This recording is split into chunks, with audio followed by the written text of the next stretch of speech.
if you're in a state that allows assistants to do a lot of different things, there is a chance that you will have or want to have more assistants than if you're in a state that doesn't allow to do as many of those duties. I've seen practices with grossly inflated and overpaid and inefficient teams with the payroll percentage being 30% or even higher. They love doing these kinds of things. They love being empowered to do everything that they can as dental assistants. It allows me to be more efficient in my office, but a lot of the time what I see in practices are assistants and team members who are not trained to operate at the peak of their abilities.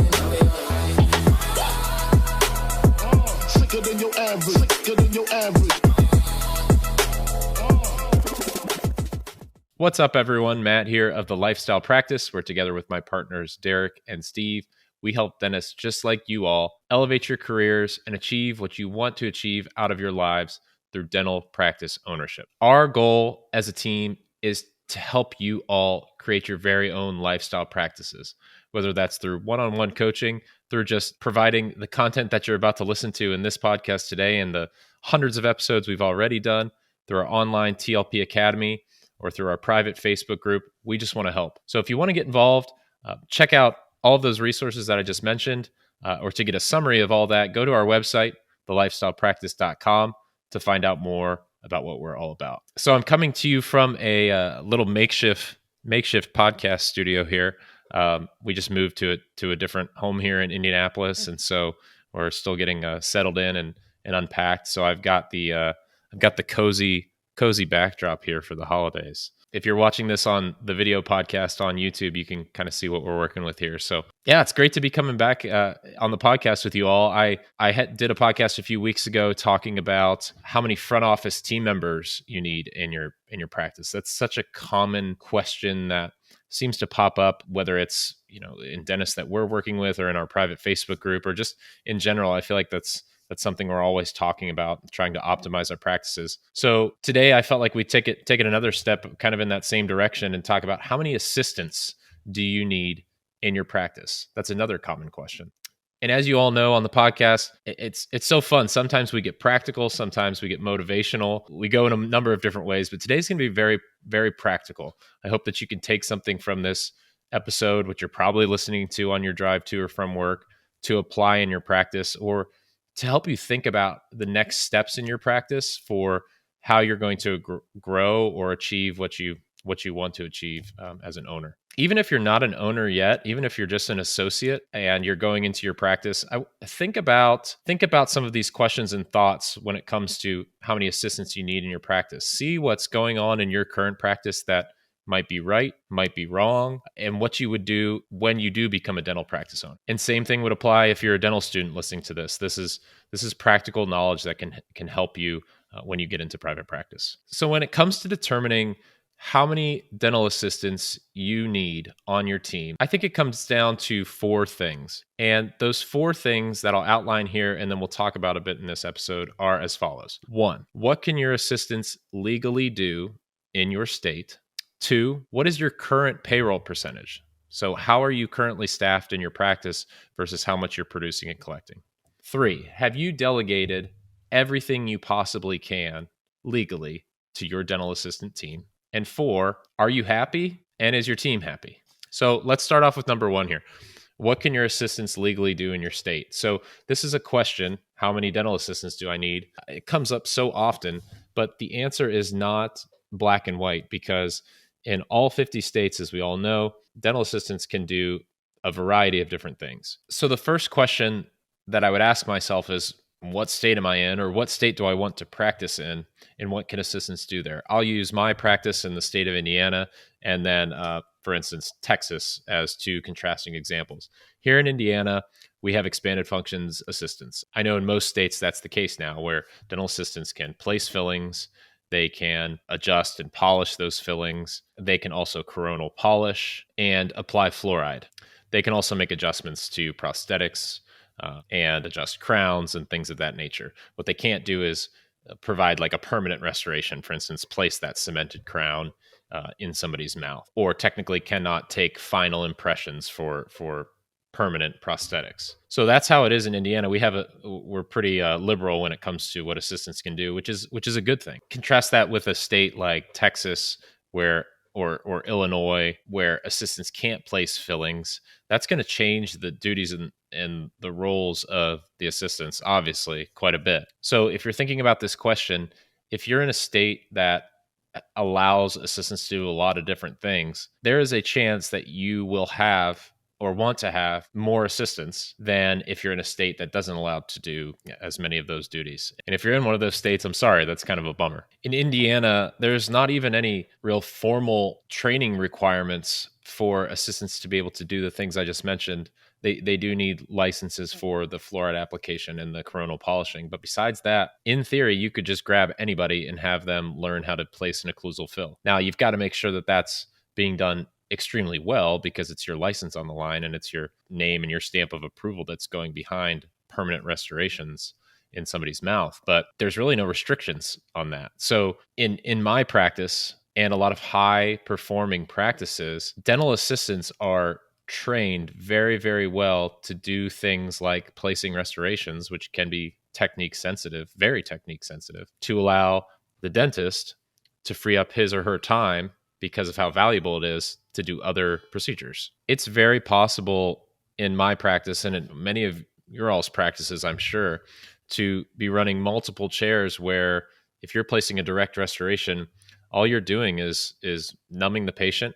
Heck, even a hygienist could do that. You're numbing the patient, prepping the tooth, and then you're stepping away from the chair, allowing your assistant to place a filling, polish, adjust occlusion, and you're coming in at the end of the appointment to give the final A-OK. If that's how you're operating and you are trying to maximize efficiency in your office, you might want to have, or you definitely will want to have, more assistants than someone, say, in those other states I mentioned, where if you're doing a quadrant of direct restorations, you've got to be chairside for that entire appointment. In that type of scenario, you're going to have to find efficiency in other ways than someone in a state where assistants can do more. So that's the first part of the equation. If you don't know what all your assistants can legally do, I mean, down to the exact detail, refresh yourself, go figure out what's going on in your state, because that's really important knowledge to have.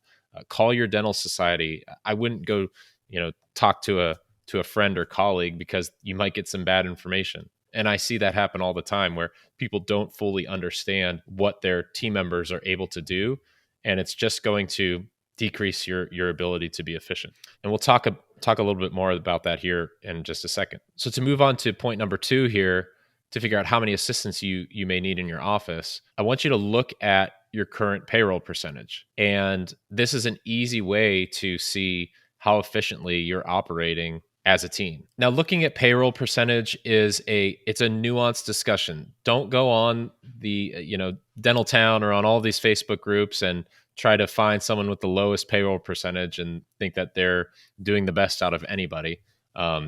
It's got more nuance than that. You can run a very efficient office and have a payroll percentage of 20% or even lower of your practice's production and collections.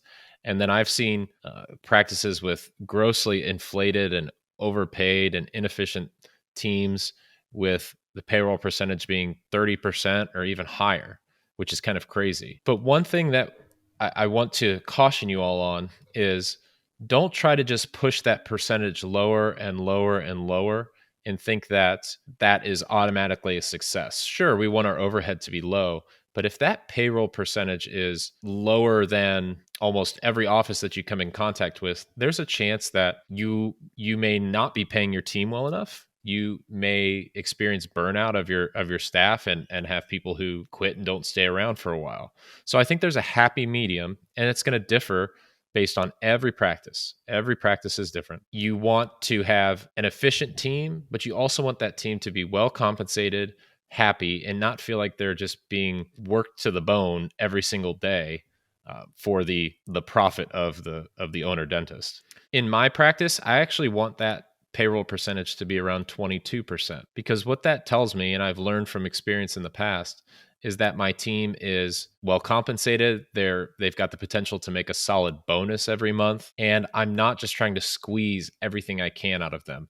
I've made a choice over time that I am not shooting for the absolute lowest payroll percentage because I want my team to be with my practice for a very long time. So I would say when it comes to figuring out how many assistants you need, know this payroll percentage number in your practice, obviously, but don't make it the end all be all where it has to be a certain number. I think it's good to have a goal in mind, but just use your brain, for lack of better words, and think about the nuances of this situation. An example would be this: I working with the dentist currently who's acquiring a practice, and the practice's current payroll percentage is 30% of production and collections. So does that office need another assistant right now? Probably not. We don't really know where that inefficiency is coming from just yet. Why is that payroll percentage so high? But the practice is overstaffed, point blank. So in this case, I want to see this dentist increase the efficiency of this team, increase production and collections through a number of different methods we've discussed to see if we can get that payroll percentage in a more manageable range. That might happen through team attrition. People may leave. We may have to get rid of a few bad apples, but we know that we're not going to add people right now. Once that number gets in a more manageable range, then we can start to think of, do we add team members? Do we add an assistant to continue to grow our practice? So definitely encourage you to know that those payroll numbers, but don't get super black and white on it. There's more nuance than just shooting for an exact number and saying, if I hit this number, I'm doing a good job. It's not as simple as that. So, this third thing to help you figure out how many assistants you truly need in your office is to think about this question: have you delegated everything you possibly can to assistants and to other team members in your office to free you up to be a dentist? And I bet there's something that you're doing that you could change even today, even this week, that will allow you to do more dentistry and be more efficient. I can give you an example in my practice that I've just recently started to work on, and that is adjusting crowns before they get cemented in the mouth. So in our current workflow, patient comes in for a crown seat, assistants are able to remove the temporary crown. They're able to place the porcelain crown on the tooth, take an x-ray to verify the fit. But in the past, I've always been the one who, at that point, is going to come in, make all the adjustments to the contacts, polish occlusion sometimes before we even cement, and then cement the crown in, come back in afterward, and continue to adjust occlusion as need be, clean up cement, floss, et cetera, et cetera. So I don't know why I was doing it that way. I mean, it's just something I've always felt comfortable with.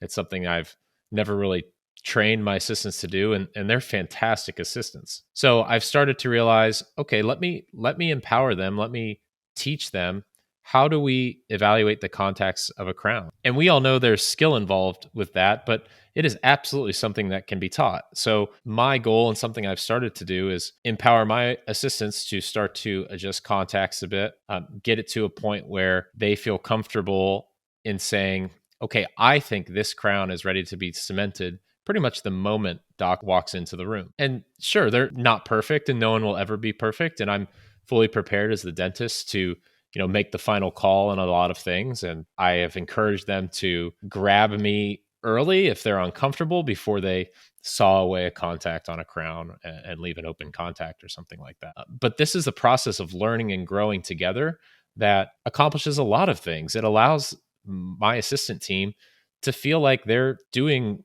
more with their jobs. I mean, they love doing these kinds of things. They love being empowered to do everything that they can as dental assistants.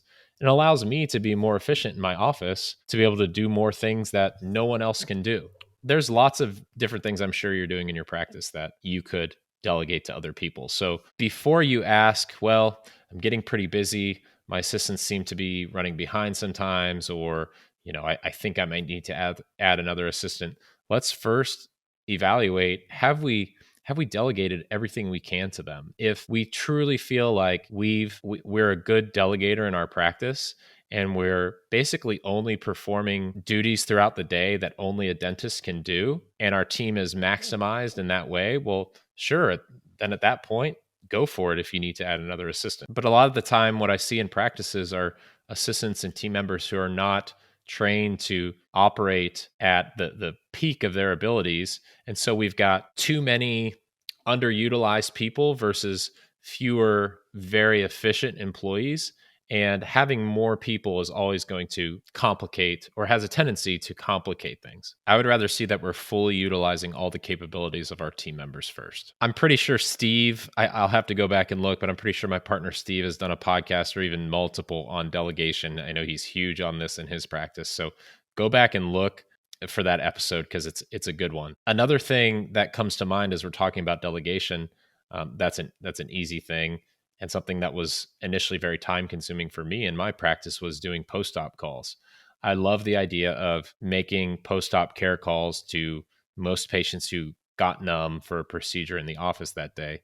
And as that procedure, as procedures get longer or they get more involved, or surgeries and things of that nature, I can definitely want my team checking in with those patients to make sure they're doing okay that afternoon or the next day. And early on in my practice, I had time to make phone calls to every single patient myself. And I enjoyed it to a point, but it got to a point where I just don't have enough time. And it's 5 o'clock. I've got to get home to my newborn daughter, and I just don't have time to do this. So that's something that has been totally delegated in my practice, to make those care calls to patients who have gotten numb or had a procedure done. And don't get me wrong, I still will reach out to patients for certain procedures and take some of that on myself when I feel like it. But I've empowered my team, and now it's something truly I don't even think about. They know if they were the assistant on that procedure, they're making that phone call the next day, or that text message if that's what the patient wants. It's such a great practice builder. It allows my assistant team to connect with patients and create positive experiences for them, which we all love. And it allows me to do more dentist things throughout the day. So I encourage you all to think about things like this. Think if there's something in your practice today or this week that you can begin to delegate more to your team. And I bet you'll find something. That question is a key one to determine if you're appropriately staffed with assistants in your office. And so the fourth thing that we'll talk about too is, are you happy and is your team happy? So I'll unpack this a bit. We talk about metrics, payroll percentage. We talk about kind of extreme delegation here.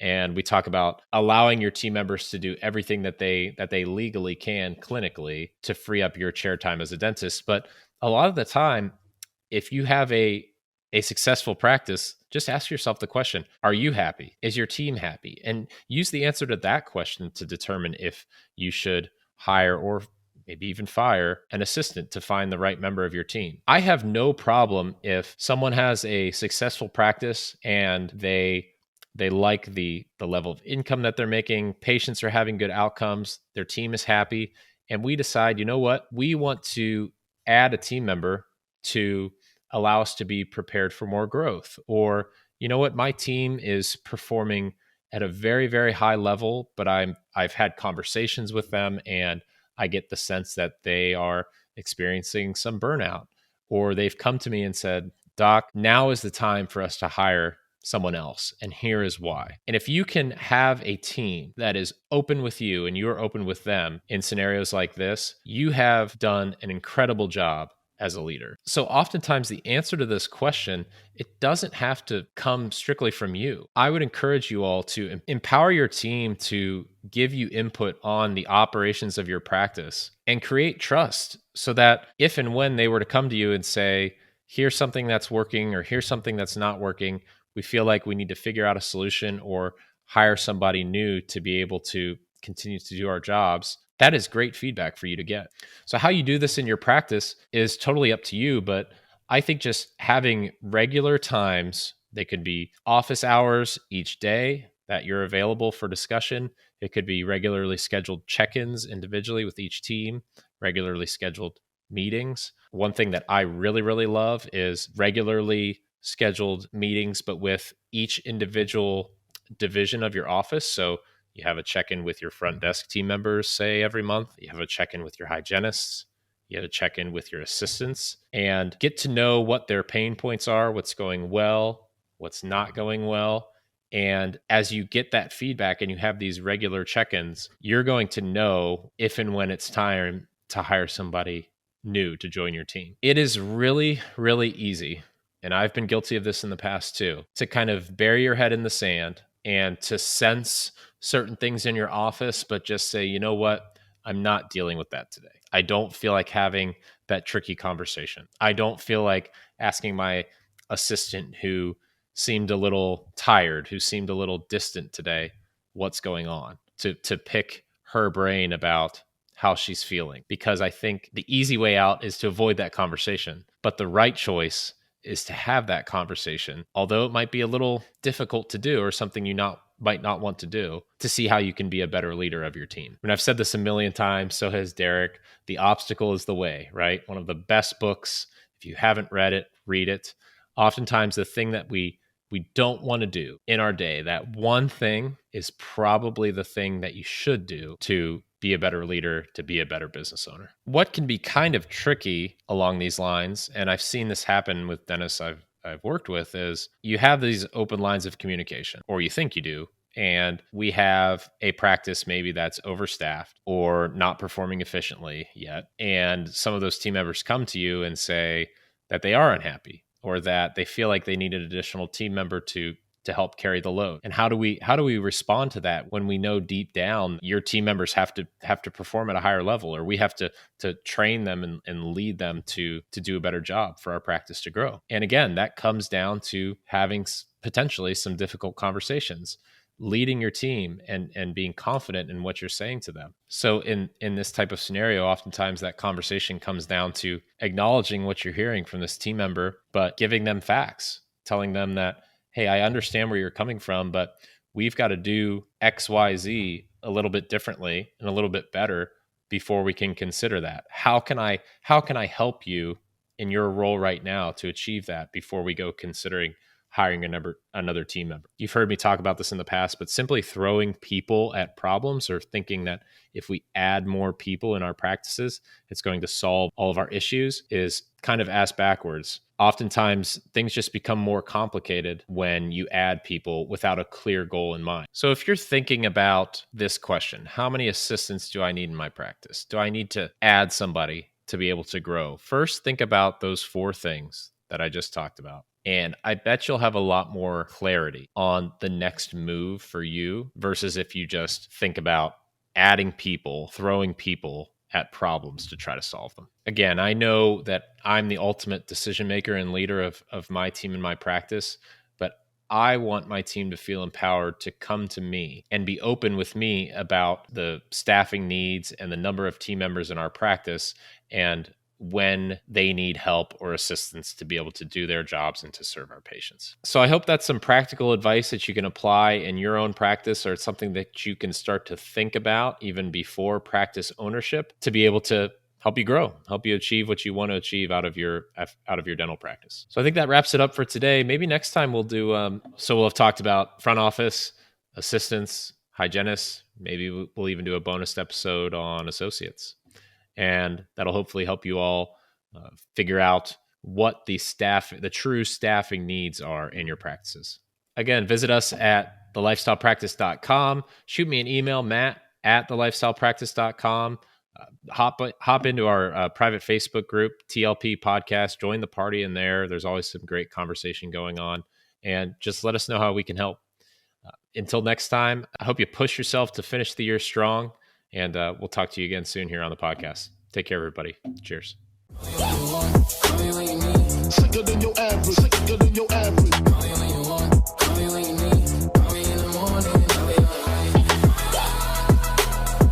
Sicker than your average. Sicker than your average.